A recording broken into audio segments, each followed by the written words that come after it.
இப்ப கேக்குதுங்கய்யா.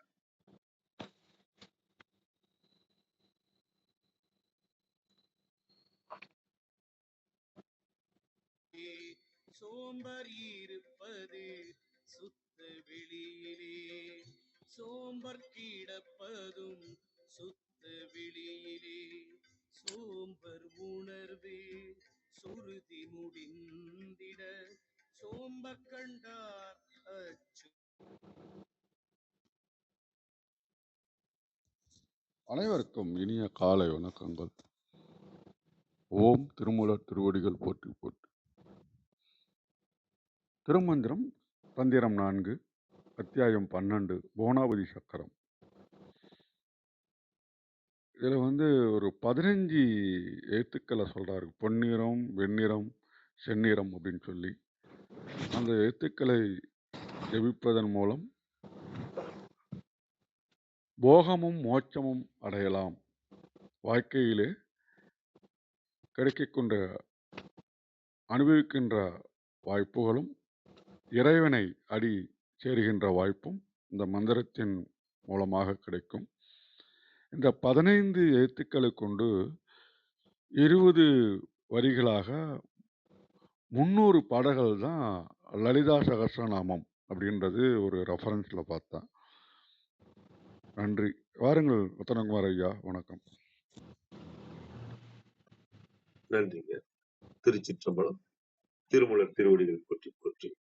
திருமூலரின் திருமந்திரத்தில் 4ஆம் தந்திரத்தில் 12வது அத்தியாயம் ஓணாபதி சக்கரம். இதில் முதல் பாடலாக 1307 பார்த்து கொண்டிருக்கின்றோம். ஓணாபதி சக்கரம் உலகத்திற்கு அதிபதியாக விளங்கும் இறைவனும் இறைவியும் சேர்ந்திருக்கும் சக்கரம் அப்படின்னு இதுல தலைப்பு கொடுத்திருக்கிறாங்க. இதுக்கு முன்னாடி பார்த்த இந்த தலைப்பிலுமே கூட சக்தியும் சிவனும் சேர்ந்திருக்கிறதா சாம்பை மண்டல சக்கரம் பார்த்திருந்தோம். இதுல இறைவனும் இறைவியும் சொல்லியிருக்காங்க. அதனால வித்தியாசம் தெரியல. பாடல் ஒழிக்கின்றது.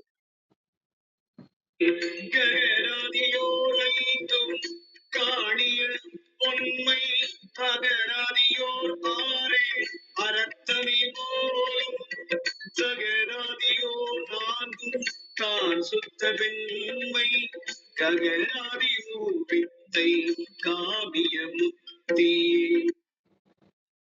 ககராதி ஓரைந்தும் காணிய பொன்மை, அகராதி ஓரக் கரத்தமே போலும், சகராதி 4 தான் சுத்த வெண்மை, மகராதி மூவித்தை காமிய முத்தியே. இதன் விளக்கமாக சரவணையா தளத்திலிருந்து ககர எழுத்திற்கு அதாவது க மூலமாக இருக்கின்ற 5 எழுத்துக்களையும் சாதகர்கள் தங்களுக்குள் தரிசித்து பார்த்தால் அவை பொன்னிறத்தில் இருக்கும். அதுபோலவே 2வது எழுத்தான அகர எழுத்திற்கு அதாவது மூலமாக இருக்கின்ற எழுத்துக்கள் அனைத்துமே சுத்தமான சிவப்பு நிறத்தில் இருக்கும். அதுபோலவே 3வது எழுத்தான சகர எழுத்திற்கு அதாவது சா மூலமாக இருக்கின்ற 20 எழுத்துக்களும் சுத்தமான வெள்ளை நிறத்தில் இருக்கும்.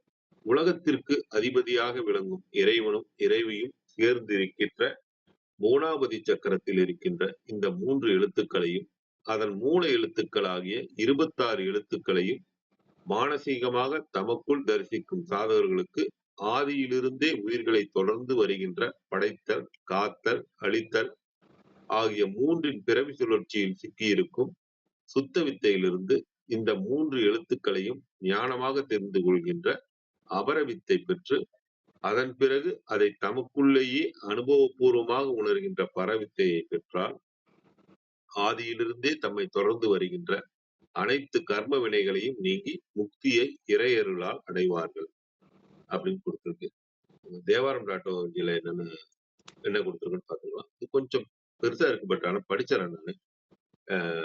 நேரம் கொஞ்சம் எடுத்துக்கிட்டாலும் பரவாயில்ல. ஐயா அத்தனர் ஐயாவும் சரி, கிருத்திகாமாவும் சரி, எல்லாருமே விலைக்கு சொல்லிட்டா எல்லாருக்கும். ஏன்னா இது ரொம்ப அடிப்படையா இருக்கிற மாதிரி படிச்சிடறேன். மேலே சொல்லப்பட்ட தக்க பராவித்தை 1158வது பாட்டுன்னு போட்டிருக்கிறாங்க. என்னும் மந்திரத்தில் சொல்லப்பட்ட ஸ்ரீவித்தை எனப்படும் பராவித்தையை மேற்கொள்ள மாட்டாத மெலியோர்க்கு அமைந்தது இச்சக்கரம் என்பது உணர்த்துவதற்கு முதல் 4 மந்திரங்களால் ஸ்ரீவித்தையின் இயல்பை கூறுகின்றார்.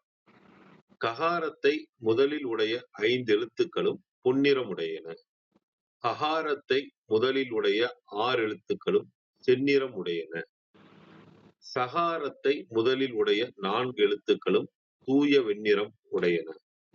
ககாரத்தை முதலில் உடையது முதலிய இம்மூன்று வித்தைகளும் போகம், மோட்சம் எனும் இரு பயன்களையும் தருவனவாம். குறிப்புரையா கொஞ்சம் நீளமா இருக்கு, படிச்சிடறேன்.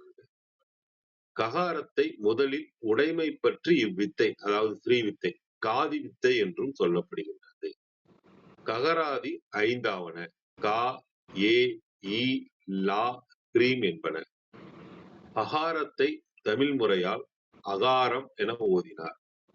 அகராதி 6ஆவன ஹா, ஷா, கா, ஹா, லா, கிரீம் என்பன.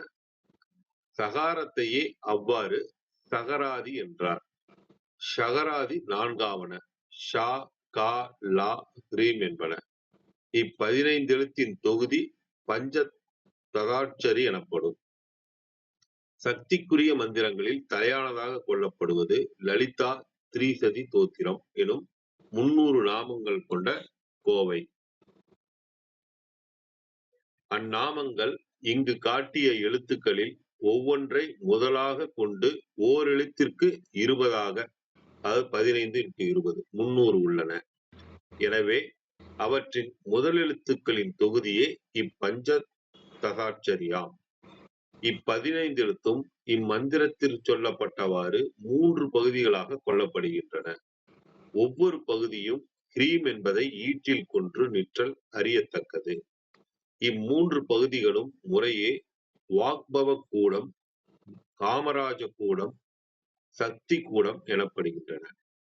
இம்மந்திர மாலையின் பெருமை, இப்பகுதிகளின் பெருமை, இவ்வெழுத்துக்களின் பெருமை முதலியவை இம்மாலையின் பூர்வபாகம்,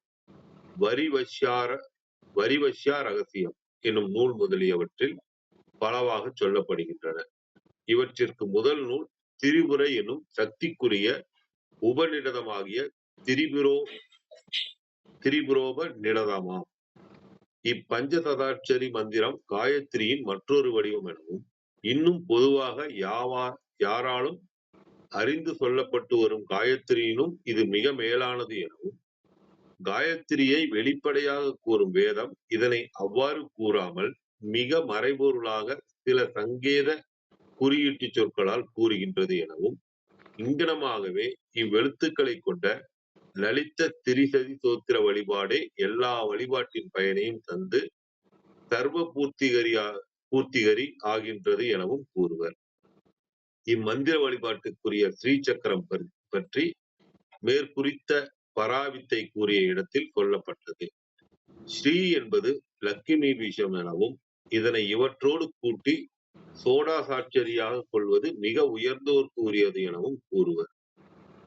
இவ்வக்கரத்தை நாயனார் மோனாபதி சக்கரத்திற்கு கூறுகின்றார். வாக்பவ கூடம் முதலிய 3 பகுதிகளில் நிறங்கள் வரிவஷ்ய ரகசியத்தில் முறையே பிரளய கால அக்னியின் நிறம், கோடி சூரிய பிரகாச நிறம், கோடி சந்திர பிரகாச நிறம் என சொல்லப்பட்டன. அவற்றை நாயனார் இங்கு கூறியவற்றோடு ஏவனவாக கொள்ளுதலை ஏற்புடைத்து கண்ட என்பது இங்கு காணிய என தெரிந்து நின்றது. காமிய முத்தி உம்மை தொகை, ஓடும் என்பது உரையசை. இவற்றை தருவனவற்றை ஒற்றுமை பற்றி இவையாகவே கூறினார். இதனால் சக்தி வழிபாடியாகிய ஸ்ரீவித்தைக்குரிய சிறந்த பஞ்ச சதாட்சர மந்திரத்தின் கூறப்பட்டது. இது தேவரம் டாட்டார்ஜில இந்த பாடலுக்கு உண்டான இல்ல இந்த அத்தியாயத்திற்கு உண்டான ஒரு குறிப்பா கொடுத்துருக்கா பார்க்கணும். கௌரி அம்மா பாருங்க. நன்றிங்க ஐயா. நீங்க நிறைய சொல்லிட்டீங்க. திரும்ப என்னோட இதுல கமெண்ட்ரிலையும் அதுதான் போட்டிருக்கிறாங்க.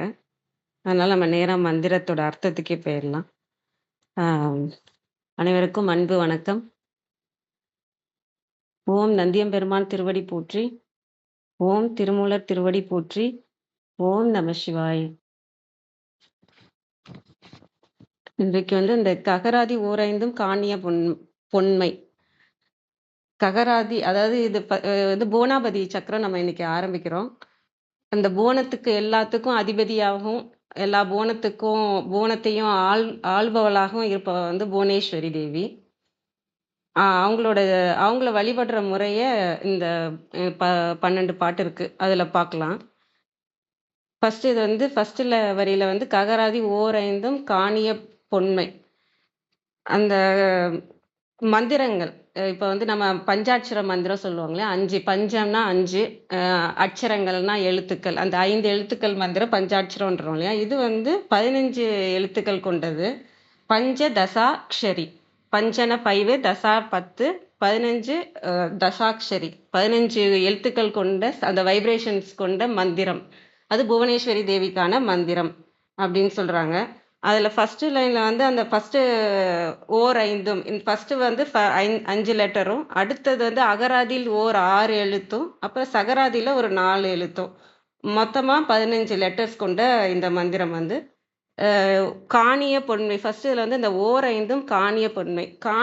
காணின்னா நிலத்தோட அளவை குறிக்கிறதும் சொல்லலாம், இல்ல விளைச்சல் நிலம்னு சொல்லலாம்.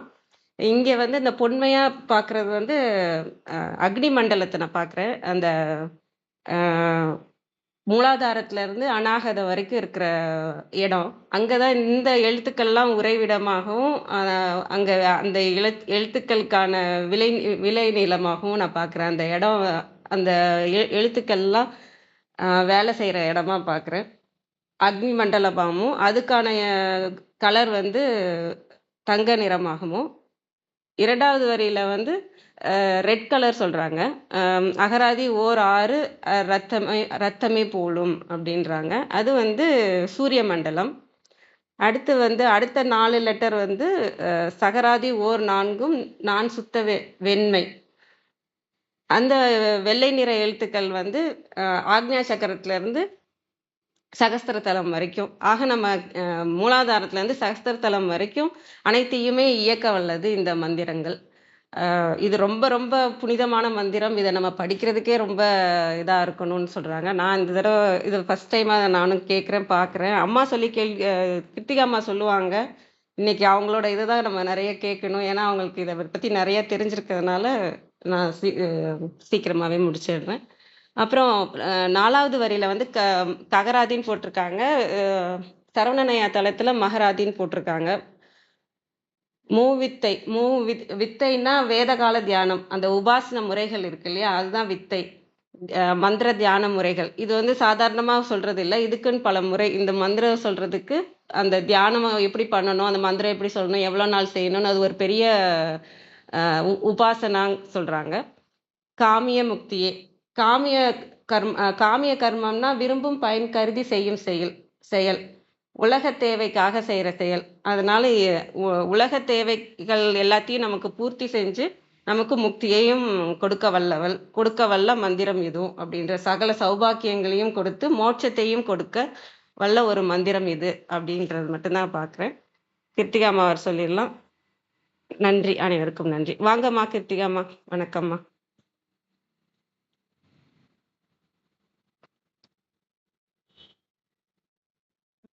நன்றி.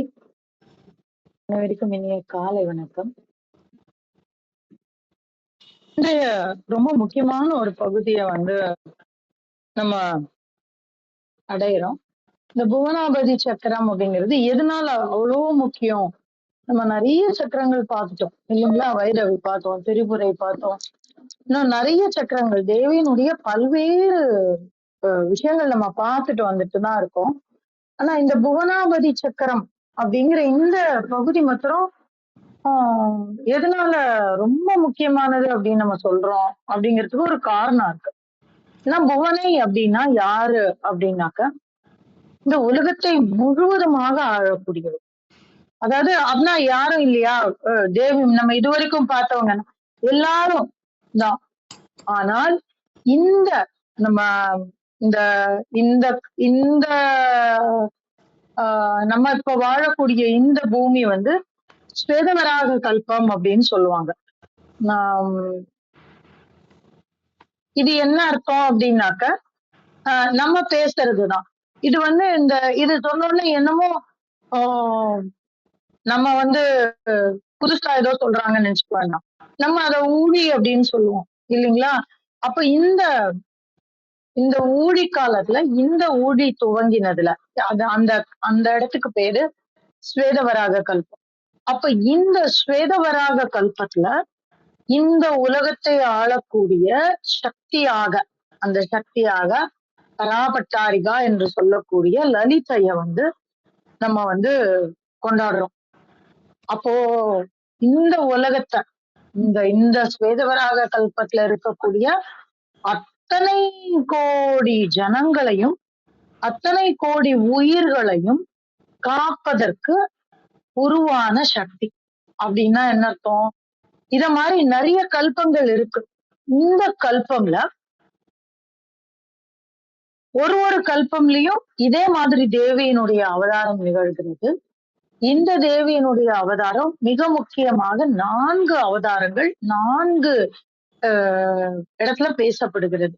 அப்போ இப்ப நம்ம பேச போற இந்த புவனை என்று சொல்லக்கூடிய ஸ்வேதவராக கல்பத்துல இருக்கக்கூடியது திருமூலருடைய வழி நம்ம பார்க்க போறோம்.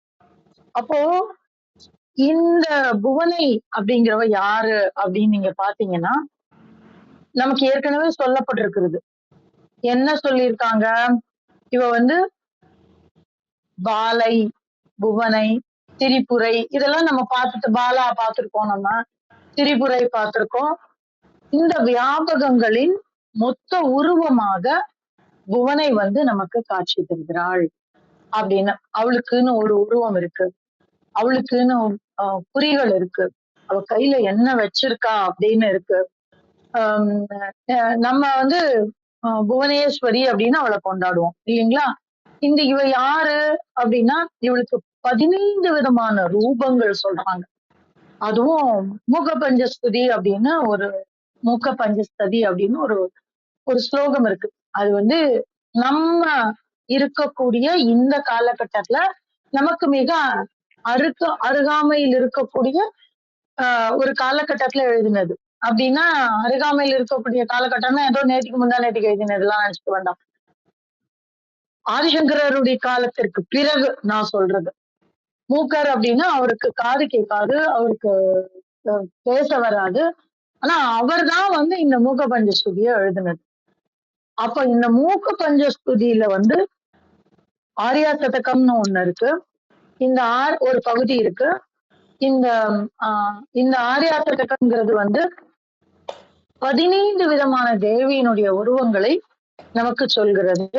இதுல 13 12 உருவமாக நிற்கக்கூடியது, ஸ்தூலமாக நம்ம பார்த்து உணர்ந்து கொள்ளக்கூடியது. இன்னொன்னு மிச்சம் 3 சூட்சுமமாக உணர வேண்டியது. இப்ப இந்த 15 நம்ம சொல்ல ஆரம்பிச்சா ரொம்ப டைம் ஆகும். நம்ம பாடல்ல இருந்து வெளிலப்படுவோம், மந்திரத்துல இருந்து வெளிலப்படுவோம். அதனால இதை மாத்திரம் புரிஞ்சு வச்சுக்கோங்க. இப்ப இந்த 12ல நம்ம ரொம்ப எளிதா புரிந்து கொள்ள முடியும் அப்படின்னு சொல்லக்கூடிய 2 உருவங்களை நம்ம ஒரு ஞாபகத்துக்காக நான் சொல்றேன். மீனாட்சி, மதுரையில் இருக்கக்கூடிய மீனாட்சி இல்லைங்களா? அவள் ராஜசாமலை, மாதங்கி அப்படின்னு சொல்லுவோம் அவளை. அப்ப அவளுடைய இதெல்லாமே நம்ம திருப்புறையில பார்த்திருக்கோம். அந்த அடிப்படையை நீங்க இன்னொரு தடவை போய் பாத்தீங்கன்னா உங்களுக்கு தெரியும். இதெல்லாமே நம்ம திருப்புறையில பார்த்திருக்கோம். அப்போ அவள் ஒருத்தி. அடுத்தாப்புல ரொம்ப எளிதா நம்ம மனசுல வச்சுக்கக்கூடியவள் காஞ்சி காமாட்சி. அதுலயும் காஞ்சி காமாட்சிக்கு ஒரு ஒரு மிக பெரிய தன்மை இருக்கு.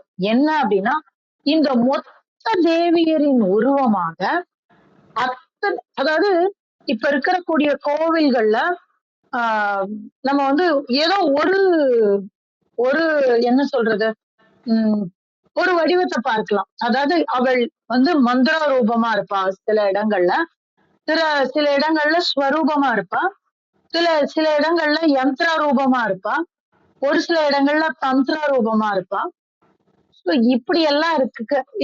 ஒரு சில இடங்கள் இப்ப நீங்க பாத்தீங்கன்னா, ஒரு சின்ன எடுத்துக்காட்டு சொல்றேன்.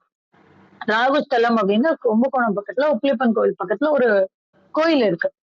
அப்போ அங்க கிரிகுஜாம்பாள் அப்படின்ற ஒரு தேவி இருக்கா. அவ பார்வதியினுடைய அம்சம். அவ அங்க தவம் இருந்ததா ஒரு ஐதீகம் உண்டு. அற்புதமான தேவி. நான் அவளை பத்தி கூட நான் பேசியிருக்கேன். அப்ப அவளுக்கு யாரு இருக்கா அப்படின்னாக்கா, கூட அவள் தவம் இருக்கும் பொழுது அவளுக்கு பணிவிடை செய்வதற்காக அலைமகளும் கலைமகளும் மலைமக இவளும் லக்ஷ்மியும் சரஸ்வதியும் கூட இருப்பாங்க. அப்ப முப்பெரும் தேவியராக காட்சி அளிக்கக்கூடிய ஸ்தலம் அது. அங்க அவ தேவி யந்திர ரூபமா இருக்கா. இதே நீங்க இதுக்கு வந்தீங்கன்னாக்கா, திருமியச்சூர் லலிதாம்பா வந்தா அவள் ஸ்வரூபமா இருக்கக்கூடியவள், யந்திரமும் ஸ்வரூபமுமாக இருக்கக்கூடியவள். இங்க நீங்க திருவேற்காடு போனீங்கன்னு வச்சுக்கோங்களேன். திருவேற்காடு போனீங்கன்னா அவள் யந்திரமாக இருக்கக்கூடியவள் அன்னை. இப்போ அபிராமி பாத்தீங்கன்னா அவள் சொரூபமாக நிற்கக்கூடியவள். இன்னும் நீங்க கொஞ்சம் காமாக்கியா, இந்த சக்தி பீடங்களுக்கு ஒரு ஒரு அர்த்தம் உண்டு. அதுல எனக்கு ஞாபகம் அப்படியே வர்றத நான் சொல்றேன். காமாக்கியால போனீங்கன்னா அவள் அங்க தந்திர ரூபமாக இருக்கக்கூடியவள். அசாம்ல காமாக்கியா அப்படின்னு அவள் அங்கே தந்திர ரூபமாக இருக்கக்கூடியவள். அன்னபூர்ணிய பாத்தீங்கன்னா மந்திர ரூபமாக இருக்கக்கூடியவள். இப்படின்னு நிறைய ரூபங்கள்ல, நிறைய வியாபகங்கள்ல அந்தந்த பூமிக்கு என்ன தேவையோ, அந்தந்த பூமியில எது தேவையோ அப்படி அவ இருக்கா. ரொம்ப ரொம்ப நாளைக்கு முன்னாடி லைனியா ஒரு கேள்வி கேட்டாரு என்கிட்ட. ஏன் அன்னபூர்ணிக்கு இங்க கோயில் இல்ல, நம்ம ஏன் அன்னபூர்ணிக்கு இங்க கோயில் கட்டக்கூடாது அப்படின்னு ஒரு கேள்வி கேட்டார். ரொம்ப அற்புதமான ஒரு கேள்வி. அவளைதான் இங்க நம்ம வழிபடுறோம், அங்காள பரமேஸ்வரி அப்படின்னு சொல்லிட்டு. ஏன்னா அந்த அங்காள பரமேஸ்வரி தான் இந்த தட்சிண பூமிக்கு புரியக்கூடிய, இந்த தட்சிண பூமி தேவைப்படுகிற ஒரு ரூபம், ஒரு ஒரு ஒரு சக்தி நிலை. அப்போ அப்படி அவளை வழிபடுறோம். ஆனா காசி சேஸ்திரத்துல அவள் அன்னபூர்ணியாக வியாபிக்கிறாள் அப்படின்னு நான் சொன்னேன் அவர்கிட்ட. இவ்வளவு தெளிவா சொன்னேன்னு தெரியல, ஆனா அங்காள பரமேஸ்வரி தான் அப்படின்னு நான் பேசிட்டு இருந்தோம் நாங்க. அப்போ இந்த காமாட்சி என்பவள் யாரு அப்படின்னா, இந்த மந்திர தந்திர யந்திர ஸ்வரூப நிலையில் நிற்கக்கூடிய தேவி. அங்க போய் அவ காலடியில உட்கார்ந்துட்டா போதும், எல்லா பலன்களும் கிடைக்கும். அப்ப இந்த காஞ்சிபுரவாசியினுடைய காஞ்சி மகாத்மியம்னு சொல்றது என்னன்னா, இறையம்பெருமானான அந்த சபரிவாசன், அதாவது சபரிவாசனா நம்ம ஐயப்பனுக்கு போக கூடாது, இவருக்கும் ஒரு சபரினா மலை. அப்போ அந்த சிவனுக்குமே சபரிவாசன் ஒரு பெயர் உண்டு. அவர் கூட இங்க தன்னுடைய தோஷத்தை நிவர்த்தி செய்வதற்காக காஞ்சி காமாட்சியை வணங்கி தோஷ நிவர்த்தி பெற்றதாக காஞ்சி மகாத்மியம் சொல்றது. அப்பேற்பட்ட அப்போ அவரே வந்திருக்காருன்னு என்ன யாரெல்லாம் வரல, எல்லாரும் வந்திருக்காங்க. ஹயக்ரீவர்ல இருந்து, அகஸ்தியர்ல இருந்து, பரசுராமர்ல இருந்து அத்தனை பேரும் இங்க வந்திருக்காங்க. அப்ப இவள் தான் இந்த கலியுகத்தை ஆளக்கூடிய பராபட்டாரிகா, லலிதா திரிபுர சுந்தரி. அப்ப இந்த லலிதா திரிபுர சுந்தரியினுடைய ஒரு முக்கியமான வியாபகமா இந்த புவனைய திருமூலர் நமக்கு சொல்லித்தராரு. இன்னும் சொல்ல போனா லலிதா திரிபுர சுந்தரி ஈக்குவல் டு புவனை அப்படின்னு நம்ம வச்சுக்கலாம். ஈக்குவல் டு புவனை அப்படின்னு வச்சுக்கலாம். ஏன் அப்படின்னாக்க, இந்த லலிதா திரிபுர சுந்தரிய நம்ம வழிபடக்கூடிய மிக உயர்ந்த வித்தை அப்படின்னா என்ன அப்படின்னா, அத ஸ்ரீவித்யா அப்படின்னு சொல்லுவாங்க. இந்த ஸ்ரீவித்யா வழி வழியா வரணும். நீங்க ரொம்ப எளிதா எல்லார்கிட்டயும் போய் கத்துன்ற முடியாது. நீங்க பாத்தீங்கன்னா, நான் இதுக்கு முன்னாடி இந்த திருக்குறையுடைய வியாபகங்கள் பார்க்கும்போது யாரெல்லாம் இந்த ஸ்ரீவித்தையை பிரயோகம் செய்தார்கள், யாரெல்லாம் இந்த வழிபாடு செய்தார்கள்ங்கிற இடத்துல வரும்பொழுது நம்ம வரிசையா பார்த்தோம். யமன் பண்ணாரு, அதற்கு முன்னாடி பிரம்மா பண்ணாரு, அதற்கு முன்னாடி இப்படி வரிசையா பார்த்தோம். நந்தி வித்யா அப்படின்னு கூட நம்ம நாமம் இருக்கு அப்படின்னு பார்த்தோம். ஆனால் இந்த உலகத்திற்கு அத்தனை மனுக்களும் ஸ்ரீவித்யா உபதேசிகள், ஸ்ரீவித்யா உபாசகர்களாக இருந்தார்கள். இப்படி வரிசையா பார்த்தோம். இதுல ஆஹ் நம்ம இந்த உலகத்திற்கு இந்த ஸ்ரீவித்தையை கொடுத்தது யாரு அப்படின்னா அகத்தியரை வந்து கொண்டாடுவாங்க. அகத்தியருக்கு கூட அது முதல்ல கிடைக்கல. அகத்தியருடைய மனைவி லோகமுத்திரைக்கு தான் முதல்ல இது கிடைச்சது. யாரு கொடுத்தா அப்படின்னாக்க அந்த தேவியே லோகமுத்திரைக்கு கொடுத்தாள் அப்படிங்கறதுதான் கணக்கு. இந்த அகத்தியர் எப்படி இங்க வந்தாரு, எப்படி இந்த உலகத்துக்கு கொடுத்தாருங்கிறதுக்கு ஒரு பெரிய கதை இருக்கு. சின்னதா சொல்லிடுறேன்.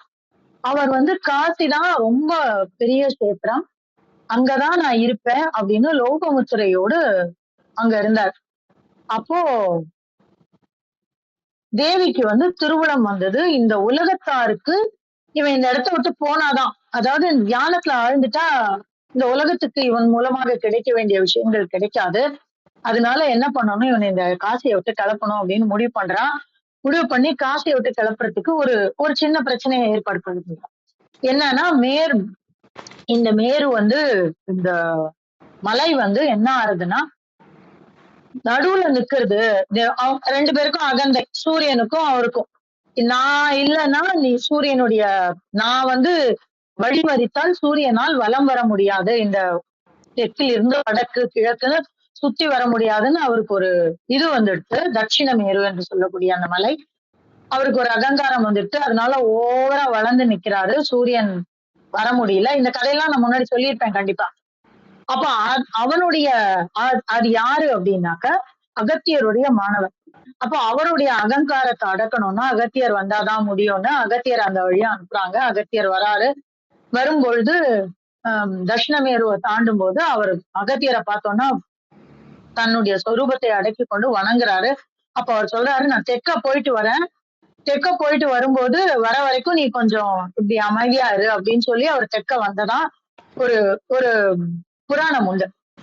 அப்போ அவர் வந்து இங்க எங்க வர்றாரு அப்படின்னா காஞ்சிக்கு வராரு. காஞ்சியில இந்த உலகத்துல இருக்கக்கூடிய துக்கத்தெல்லாம் பாக்குறாரு. மனிதர்களுடைய வேதனை, மனிதர்களுடைய அறியாமை, அஞ்ஞானம் இதெல்லாம் பாக்குறாரு. பார்த்துட்டு காஞ்சியில இருக்கக்கூடிய அந்த பெருமான் கிட்ட, பெருமாள் மகாவிஷ்ணு கிட்ட கேக்குறாரு, என்ன இப்படி நடக்கிறது, இப்போ அஞ்ஞானமா இருக்காங்களே, என்ன பண்றது அப்படின்னு கேட்கும்பொழுது அவர் வந்து சொல்றாரு, ஹயக்ரீவர் வடிவத்துல பெருமாள் வந்து, ஏன்னா ஹயக்ரீவருக்கு ஒரு கதை இருக்கு, அதெல்லாம் தேவி பாகவதம்ல நம்ம பார்த்திருக்கோம். ஹயக்ரீவர் வடிவத்துல இவருக்கு வந்து உபதேசம் பண்ற இந்த லலிதோபாக்கியானம் என்று சொல்லக்கூடிய அந்த ஒரு ஒரு மிகப்பெரிய உரையாடல். இது வந்து பிரம்மாண்ட புராணத்துல ஒரு பகுதியா வரக்கூடியது. இந்த லலிதோபாக்கியானத்துல வந்து தேவியினுடைய பல ரூபகங்கள், பல வியாபகங்கள் சொல்லப்படுகிறது. இவ்வளவு சொன்னாலும் அவருக்கு வந்து கடைசியில ஸ்ரீவித்யா பத்தி சொல்லல. ஆத்துக்கு போயிடுறாரு. ஆத்துக்கு போகும்போது இவர் கோவிலுக்கு போகும்போது லோகமுத்ரா கோவில்ல இருக்கா. அவருக்கு முன்னாடி கிளம்பி வீட்டுக்கு போயிடுறாரு. வீட்டுக்கு போனா அங்கேயும் லோகமுத்ரா இருக்கா. அப்ப அவர் கேக்குறாரு, நீ உன்னை அங்கதானே நான் பார்த்தேன் கோவில்ல, நீ எப்படி இங்க திருப்பி இருக்க அப்படின்னோடனே அவ சொல்றா, இல்ல இது தேவியினுடைய அனுகிரகம், நான் வந்து ஸ்ரீவித்ய உபாசனை பண்றேன்னா அது என்ன அப்படின்னு அவர் திருப்பி ஓடுறாரு ஹயக்ரீவர் கிட்ட. நீ வந்து இவ்வளவு சொன்னா லலிதோபாக்கியானம் எல்லாம் சொல்லி கொடுத்த, எனக்கு ஸ்ரீவித்ய சொல்லி கொடுக்கலையே அப்படின்னா அதை கேட்டு பெற வேண்டும். நீ இப்ப கேட்கிற, அது தகுதி உள்ளவர்களுக்கு மட்டுமே உபதேசிக்கப்பட வேண்டும் அப்படின்னு ஹயக்ரீவர் சொல்றாரு. அப்ப என்ன பண்றா அப்படின்னாக்க தேவி வந்து உத்தரவு கொடுக்குறாங்க ஹயக்ரீவருக்கு. ஹயக்ரீவர் அகஸ்தியருக்கு அந்த ஸ்ரீவித்யை உபதேசம் செய்கிறார். அவர் மூலமாக வழி வழியாக இந்த ஸ்ரீவித்தை உபாசனை செய்யப்படுகிறது. இதுதான் வந்து தந்திர ரூபமா மந்திர ரூபமா வரக்கூடிய ஸ்ரீவித்தை. நீங்க இன்னைக்கும் ஸ்ரீவித்யா உபாசகர்கள் கிட்ட போனீங்கன்னா பல அடுக்கு இருக்கு. அதை தாண்டி கிட்டத்தட்ட 15 ஸ்டெப். அதனாலதான் ஷோடசின்னு சொல்லுவாங்க. அந்த 16வது அடுக்குதான் அந்த ஷோடசி ஸ்ரீவித்தை. அத வர்றதுக்குள்ள நமக்கு கிட்டத்தட்ட ஒரு ஒரு ஒரு மினிமம் ஒரு 12 ரொம்ப ரொம்ப ஒரு மந்திரத்தையும் 3 லட்சம் உரு பண்ணணும். பண்ணினா நம்ம வந்து அந்த 16வது வித்தைய கத்துக்கிறதுக்கு, 16வது இடத்தை கற்றுக்கொள்வதற்கு நமக்கு வந்து ஒரு 18 வருஷத்துல நம்ம வந்து சேரலாம். அப்ப இவ்ளோ அடுக்கு இருக்கக்கூடிய விஷயத்த திருமூலர் என்ன பண்றாருன்னு பாருங்க. நான் எதனால இந்த இடத்துல அவ்வளோ உருக்கமா திருமூலரை வந்து இருக நம்ம பற்றி கொள்ளணும்னா, நம்ம மேல பெரும் கருணை கொண்டு 15வது அடுக்குல இருக்கக்கூடிய விஷயத்த ரொம்ப அழகா சொல்லி கொடுக்கிறாரு இந்த புவனாவதி சக்கரத்துல. இதுதான் பஞ்சதசாட்சரி அப்படின்னு சொல்லுவாங்க. அதாவது 15வது அடுக்கு இது. அந்த 15 அக்ஷரங்களை கொண்ட இந்த மந்திரம் இது. இந்த பஞ்சதசாட்சரி அப்படின்னா பஞ்சாக்கரி அப்படின்னு பஞ்சதசாக்கரின்னு திருமூலர் சொல்லுவாரு. வேத வழியில வந்து இத பஞ்சதசாட்சரின்னு சொல்லுவாங்க. இதுக்கு உண்டான அடிப்படை. அப்போ திருமூலர் எங்க கூட்டு வர்றாரு பாருங்க நம்மள. நீ 3 லட்சம் உருவெல்லாம் பண்ண முடியாது. நீ முதல்ல மகா கணபதியில ஆரம்பிக்கணும். மகா கணபதியில ஆரம்பிச்சு பாலா வந்து யோக பாலா வந்து யோக பாலாக்கு அதுக்கப்புறம் அத்தனை பாலாவினுடைய அங்க தேவதைகள் வந்து அதற்கு பிறகு மாதங்கி வந்து மாதங்கியினுடைய அங்க தேவதைகள் வந்து அன்னபூர்ணி வந்து அன்னபூர்ணிக்கு உண்டான அங்க தேவதைகள் வந்து நம்ம வந்து சாதாரண இதுக்கெல்லாம் ரொம்ப டைம் எடுக்கும். ரொம்ப இந்த ஸ்ரீவித்யா உபாசனைங்கிறது வந்து ரொம்ப ரொம்ப கட்டுக்கோப்பான ஒரு விஷயம். ஹைலி டிமாண்டிங் குருவா இருப்பாங்க. நீங்க ஸ்ரீவித்யா உபாசகர்கள் கிட்ட போனீங்கன்னா அவங்க வந்து இத வந்து இதுவும் 3 விதமா பிரியும். காதி வித்தை, ஆதி வித்தை அப்படின்னு பிரியும். இந்த காதி வித்தை தான் இங்க நம்ம பிரயோகத்துல இருக்கக்கூடியது.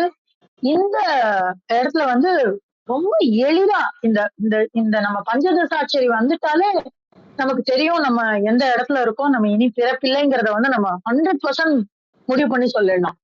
அப்ப அந்த இடத்துல வந்தவங்க ஷோடசி பண்றவங்கதான் நம்மளுக்கு வந்து அபிஷேகம் பண்ண முடியும். அவங்கதான் வந்து நமக்கு உபாசனைக்குள்ள உள்ள கூட்டிட்டு வர முடியும். நமக்கு மகா கணபதி முதல் ஸ்டெப்பே பண்ணி தர முடியும். அப்போ அவங்களுக்கு வந்து ரொம்ப நேர்மையா இருக்கணும். அதிகபட்ச சுத்தபத்தமான மனநிலையில இருக்கணும். மற்றவர்களை பிரயோகம் பண்ண முடியாம, அதாவது உபயோகிக்க வேண்டாத மனநிலை இருக்கணும். இந்த நிறைய ஸ்ரீவித்தையில இருக்கிறவங்க வந்து என்ன பண்ணுவாங்கன்னா, அந்த அந்த இது வந்து காமத்தை ஆளக்கூடிய இடம். அப்ப காமங்கிறது என்ன அப்படின்னா, நான் உடல் சார்ந்தது மட்டும் இல்லைன்னு திருப்பி சொல்லிட்டு இருக்கேன். அப்படி இருக்கும் பொழுது இந்த எனர்ஜி கூட காமம் தான். அதாவது ஒரு ஒரு ஒரு தன்னுடைய ஸ்டூடெண்ட் கிட்ட தன்னுடைய மாணாக்கர் கிட்ட இருக்கக்கூடிய எனர்ஜியை கூட அவங்களால ரொம்ப எளிதா எடுத்துக்க முடியும். அந்த மாதிரி பிரயோகம் பண்ணி அந்த மாதிரி எடுத்துக்கொண்ட நிறைய குருமார்கள் இருக்காங்க. தவறுதான். அதற்குண்டான பலன் அவங்க அனுபவிப்பாங்க. ஆனா அது அப்படியான குருக்களும் இருக்காங்க. அப்போ இது அணுகிறதுக்கு மிகவும் ரொம்ப கடினமான ஒரு விஷயம். ரொம்ப கஷ்டம். நம்ம அதுவும் இந்த காலகட்டத்துல ரொம்ப கஷ்டம் ஒரு நல்ல குருவை கண்டுபிடிக்கிறது, நல்ல குருவை காட்டி தர்றது, அவங்க கிட்ட போய் அவங்க இத புரிஞ்சு நமக்கு சொல்லி கொடுக்கறது. ஆனா அத வந்து திருமூலர் நமக்கு அப்படியே ஓப்பனா சொல்லி கொடுக்குறாரு. அப்படியே புக்கை விரிச்சு நீ கத்துக்கோ நான் சொல்லித்தரேன் அப்படின்னு நமக்கு முன்னாடி நின்னு சொல்லித்தர.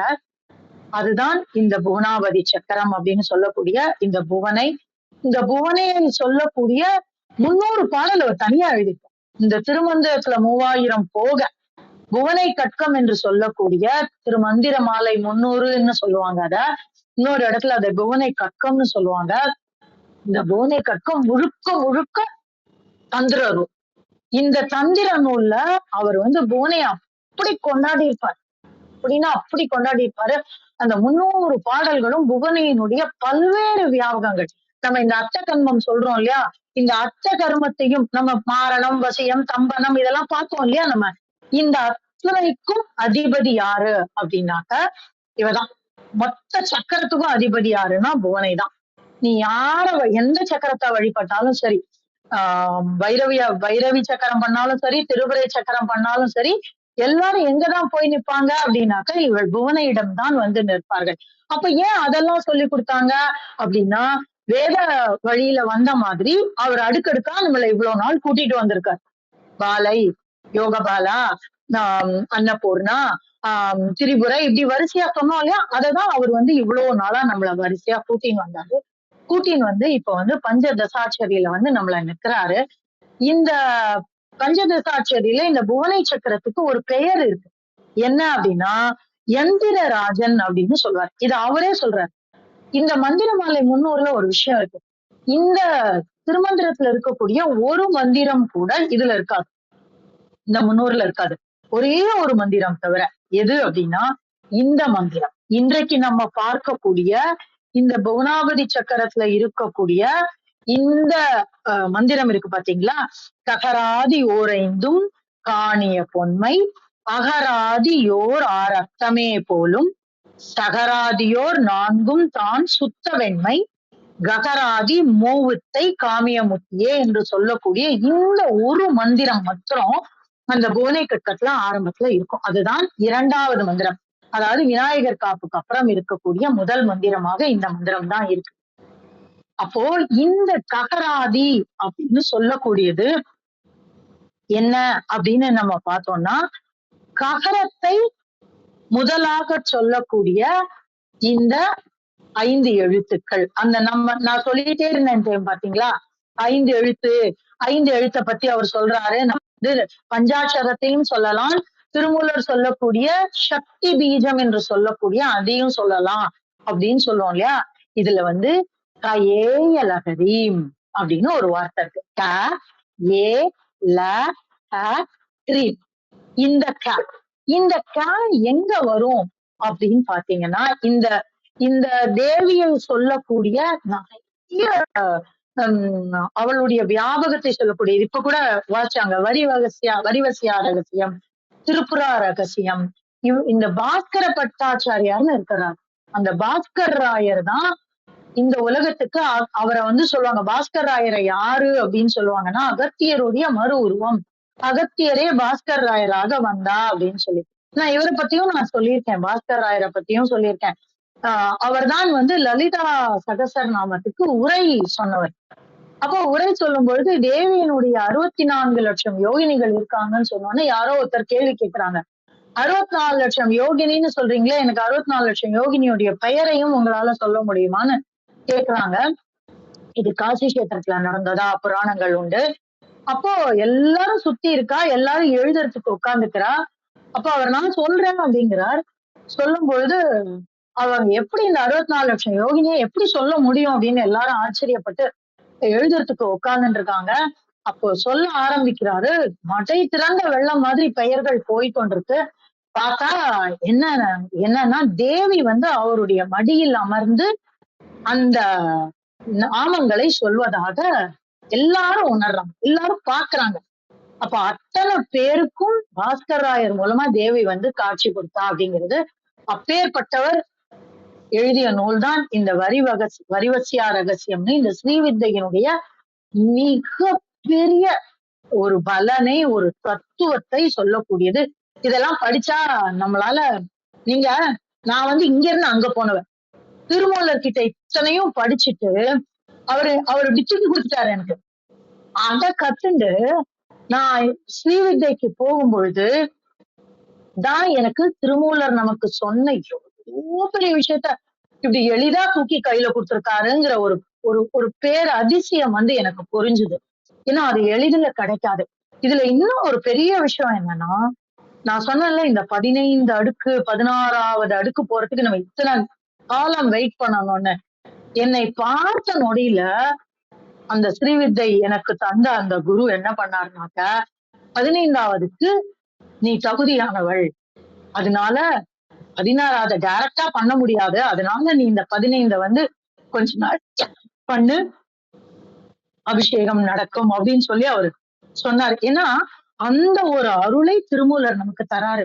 ஆனா இந்த காலகட்டத்துல நம்ம ஸ்ரீவித்தைக்குள்ள போறதுக்கு முன்னாடி அதனுடைய வியாபகத்தை, அதனுடைய பெருமைய பார்க்க ஆரம்பிச்சோம்னா, திருமூலர் நமக்கு எவ்வளோ பெரிய கருணை பண்ணி கொடுத்திருக்காருங்கிறது எனக்கு தெரிஞ்சது. அதனாலதான் நான் இன்னைக்கு இவ்வளவு பொங்கி பொங்கி பொங்கி பொங்கி சொல்றேன். இன்னைக்கு இந்த லலிதா சகஸ்ரநாமத்தோட அந்த லலிதாவினுடைய வியாபகத்தை சொல்லக்கூடிய நிறைய ஸ்லோகங்கள் இருக்கு. அதுல லலிதா சகஸ்ரநாமம்ங்கிறது நமக்கு தெரிஞ்ச எல்லாருக்கும் தெரிந்த ஒரு மந்திரம். இத சொல்லவே நம்ம அதுக்குள்ள போயிடலாம். அதுலயும் திரிசதை என்று சொல்லக்கூடிய ஒரு 300 நாமங்களை கொண்ட ஒரு சூஸ்திரம் இருக்கு. இந்த திரிசதையில என்ன ஆகும் அப்படின்னா, மொத்தமுமே இந்த க ஏ ல இந்த வார்த்தையில இந்த முதல் எழுத்து அந்த திருசதியில இருக்கக்கூடிய, இப்ப நம்ம சொல்றோம் இல்லையா, அந்த திருசதியில இருக்கக்கூடிய அந்த முதல் எழுத்தாக ஆரம்பிக்கும். அந்த முதல் எழுத்து, அப்போ ஒரு ஒரு எழுத்துக்கும் ஒரு ஒரு முதல் எழுத்த வந்து 15 எழுத்து 10 எழுத்து, இப்ப ஐயா வாச்சார் இல்லையா, 10 எழுத்து 10 மந்திரங்கள் அப்படின்னு வரிசையா வரும். அப்படி அப்புறம் 7 ஆரம்பிக்கக்கூடிய மந்திரங்கள், திருப்பி லால ஆரம்பிக்கக்கூடிய மந்திரங்கள். இதனோட முன்னாடி தேவியினுடைய பீஜம் வைத்து அத வந்து நமக்கு வந்து சொல்றதுதான் பஞ்சதசாட்சரி. அதனுடைய சுருக்கத்தை தான் இந்த இடத்துல வந்து நமக்கு அவர் வந்து ஆரம்பிச்சு வைக்கிறாரு. அப்போ ககராதி ஓரைந்தும் காணிய பொன்மை அப்படின்னாக்க, ககரத்துல ஆரம்பிக்கக்கூடிய 5 எழுத்துக்களும் என்னது? பொன்மைனா நமக்கு தெரியும், பொன்னிறம். அப்புறம் அகராதி அப்படிங்கிறது அகராதி, ஹம்சம் சொல்றோம் இல்லையா, அந்த அகராதி ஓரைந்தும் ஆரத்தமே அப்படின்னா ரத்த வர்ணம், ரத்த வர்ணம் அப்படின்னு நம்ம சொல்லுவோம் இல்லையா தேவிய, அத்தகைய ரத்த வர்ணம். அப்புறம் சகராதி ஓர் 4 சுத்த வெண்மை. அப்ப சகம், சனா சக்கரம்ல வர சாவும் சதான், ச சரிகமா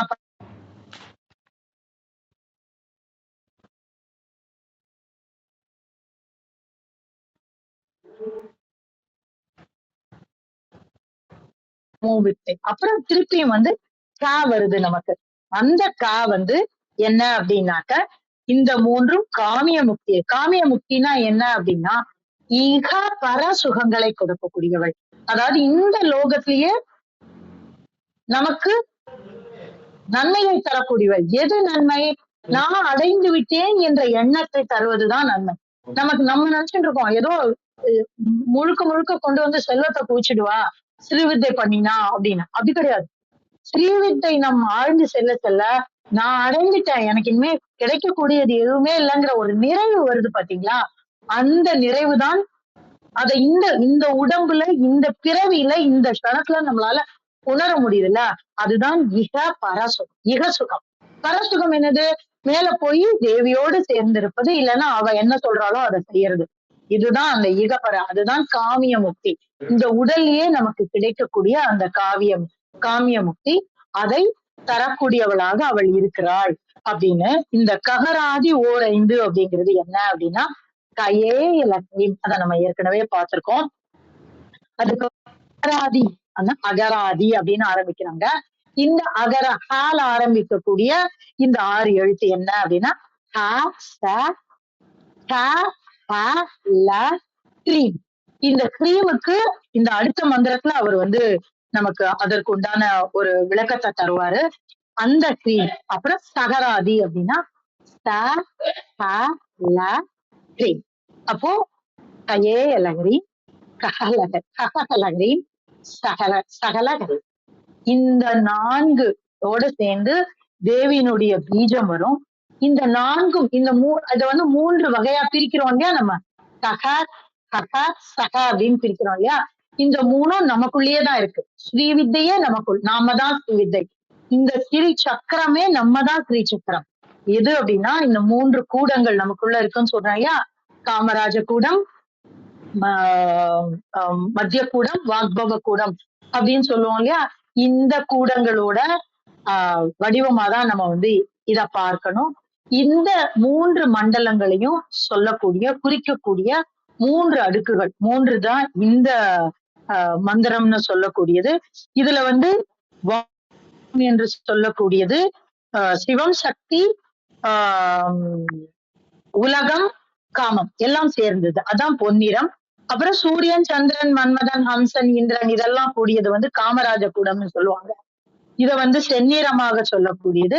அப்புறம் வந்து பறை, காமம், மால் இவனோட சேர்ந்தது வந்து வெண்ணிறம். அப்ப எங்க கடைசி வரைக்கும் காமம் வந்துட்டு தான் இருக்கும்.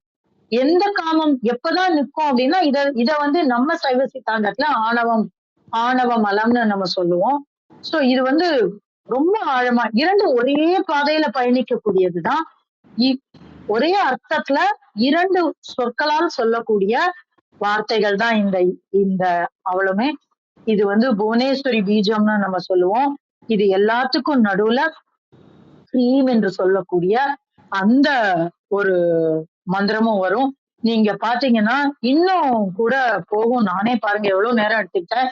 இதுல இன்னும் ஹ்ரீமோடைய தன்மை இருக்கு. இத நம்ம நாளைக்கு மந்திரத்தோட நான் சேர்த்து சொல்றேன். ஏன்னா ரொம்ப ஓவர் டோஸ் ஆயிடக்கூடாது.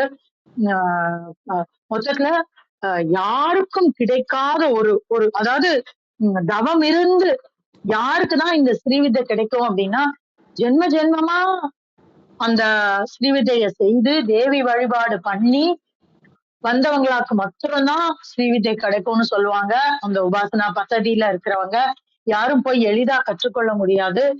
திருமந்திரம் கூட அப்படிதான். நம்மளால எளிதா தொற்ற முடியாது. தொட்டதை உள்ள போய் வாங்கி உணர்ந்து கொள்ள முடியாது.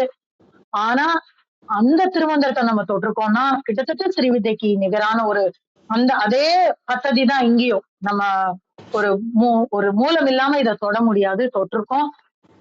அப்பேற்பட்ட ஒரு இடத்துல நமக்கு எவ்வளவு பெரிய விஷயத்த திருமூலர் இன்னைக்கு ஆரம்பிச்சு கொடுத்திருக்காரு.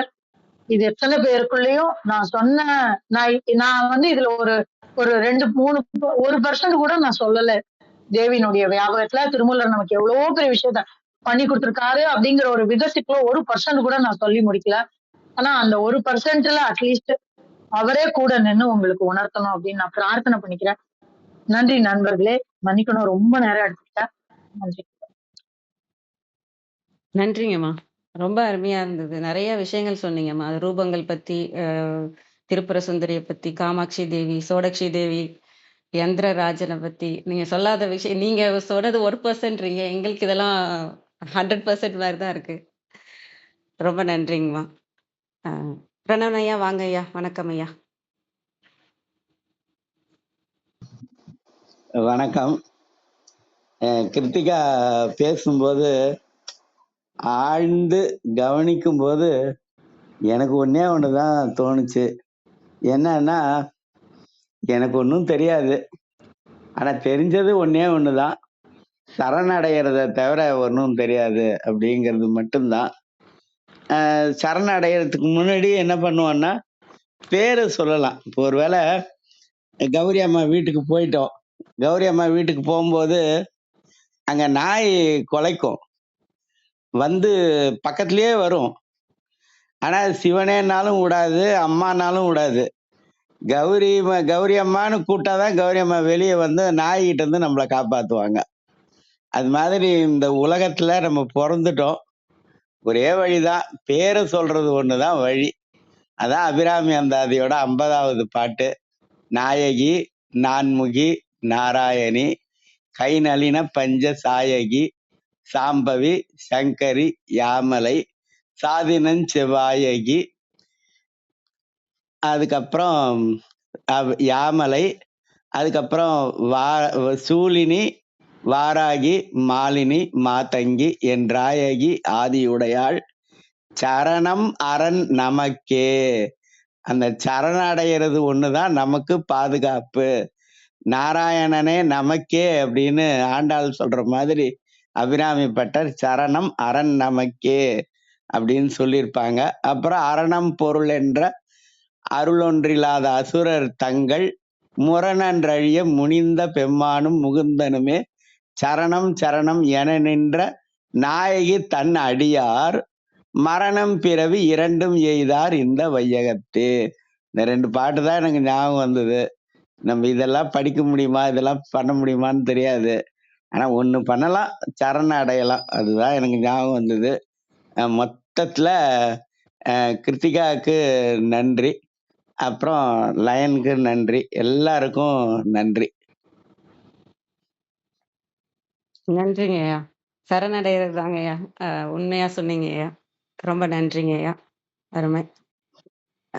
வேற யாருக்காவது சொல்லணுங்களா? ரத்னகுமார் ஐயா, விந்தியாம்மா இருக்காங்களா? வாங்கம்மா விந்தியாம்மா. வணக்கம்மா. அனைவருக்கும் வணக்கம். ஓம் சிவசக்தி போற்றி, ஓம் திருமூலரே போற்றி. 1307வது திருமந்திரம், புவனாபதி சக்கரம்.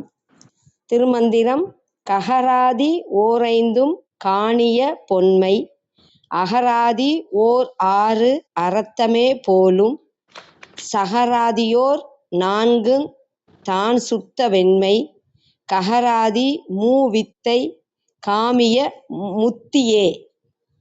அருமையான திருமந்திரம். திருமந்திரத்தின் பொருள்: முன்பு தமிழ் எழுத்துக்கள் 51 வழக்கில் இருந்துள்ளன. ககரம் முன்பு 5 இனமாக வழங்கி இருக்கிறது. இதனை கவ்வருக்கம் என்று கூறுவர். இந்த ககர எழுத்துக்கள் பொன்னிறம் உடையன. அகரம் முதலான 6 எழுத்துக்கள் செந்நிறம் கொண்டவை. சகர எழுத்துக்கள் 4 தூய வெண்ணிறமானவை. ககரம் முதலாக 3 வகையாக கூறப்படும் மந்திரம் விரும்பிய வாழ்வை தருவதாகும். ககராதி வட்டெழுத்து 5. அந்த 5 எழுத்து என்ன என்று பார்ப்போம். க, ஏ, இ, ல, கிரீம். அகராதி 6. ஆ, இ, உ, ஏ, ஐ, ஓ. சகராதி 4. க, அ, ச, ரீம். காமிய என்ற சொல்லின் பொருள் விரும்பிய. முத்தி என்ற சொல்லின் பொருள் பேரின்பம். புவனை சக்தியின் பல பெயர்களில் ஒன்று. இந்த புவனையின் சக்கரம், மந்திரம், வழிபாட்டு முறை இங்கே கூறப்படுகின்றது. கழக வெளியீட்டில் நுட்பமான விளக்கம் தந்துள்ளார் உரையாசிரியர். திருமூல நாயனார் வட்ட எழுத்து வழங்கிய மிக பழங்காலத்து இருந்தவர். அவர் காலத்து தமிழின் கண் 51 எழுத்து வழக்கில் இருந்தன. அதனால் இங்கனம் ஓதி அருளினர். ககர எழுத்து முன்னம் 5 இனமாக வழங்கி வந்தது. இதனை கவ்வருக்கம் என்பர். இவ்வெழுத்து பொன்மை நிறம் என்பர். அகராதி ஓராறும் என்பது ஆ, இ, உ, ஏ, ஐ, ஓ என்பன. இவை செம்மை நிறம் என்ப. சகர இனம் 4 தூய வெண்மை நிறம் என்ப. க, அ, ச என மூவகையாக கூறப்படும். இம்மூவகை மந்திரமும் விரும்பிய வாழ்வினை தரும். போகம் என்ற சொல்லின் பொருள் வாழ்வு. ககராதி ஓர் 5 தமிழ் மொழியில் செந்தமிழ் காலத்துக்கு முன் வட்டெழுத்து காலத்தில் இருந்த கவருக்கம் 5. அகராதி ஓர் 6. அது நாம் முன்பு பார்த்தது போல ஆ, இ, உ, ஏ, ஐ, ஓ. சகராதி சவருக்கம் 4. காமிய என்ற சொல்லின் பொருள் விரும்பப்பட்ட. அனைவருக்கும் நன்றி, வணக்கம். சிவசிவ திருச்சிற்றம்பலம். நன்றிங்கம்மா, ரொம்ப அருமை. இந்த மந்திரம் அனைவருக்கும் நன்மை செய்யணும்னு நான் ஒரு தடவை இந்த 15 இதையும் சொல்லிடுறேன். கயே இல ஹ்ரீம் ஹச கஹல ஹ்ரீம் சகல ஹ்ரீம். அனைவருக்கும் நன்மை செய்யணுன்ற வேண்டிக்கிட்டு ரத்னகுமார் ஐட்ட கொடுக்குறேன். நன்றிங்க ஐயா. அனைவருக்கும் நன்றி. நன்றிம்மா, நன்றி கௌரி. கிருத்திகாமா ரொம்ப அருமையா ஆரம்பிச்சு வச்சிருக்கீங்க. உடனே போய் காமாட்சியம்மை பார்த்துட்டு வரணும் அப்படிங்கிற ஒரு உணர்வை போன்ற ஒரு குறையா உங்களுக்கு இருக்கு. எனக்கு அத்தனாரையா தான் கொஞ்சம் ஷார்ட்டா முடிச்சுட்டாரு. ரொம்ப ஷார்ட்டா முடிச்சுட்டாரு.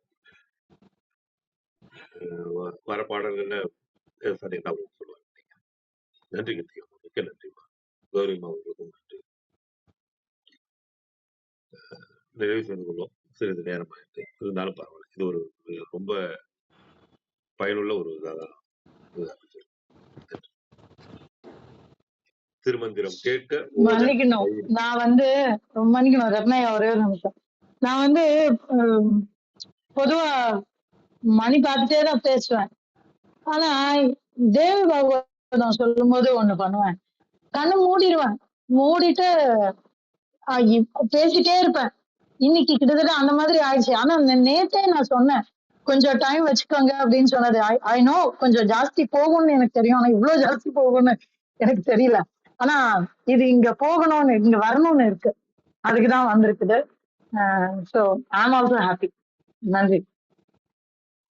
நன்றிங்கம்மா, நன்றிம்மா. அதனாலதான் நான் ஆரம்பிக்கும் போதே சொன்னேன், இது நேரம் எடுத்துக்கோங்க, எடுத்துக்கிட்டு பேசுங்கன்னு உங்க அத்தனை ரிஷியாக்கும் சொன்னேன். உங்ககிட்டயுமே 2 பேருக்கிட்டயுமே நான் ஆரம்பிக்கும் போது நான் அப்படிதான் ஆரம்பிச்சேன்.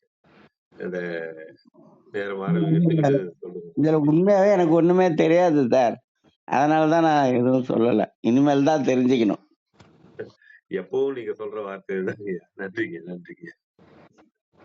நிறைவு செய்து கொள்வோம்.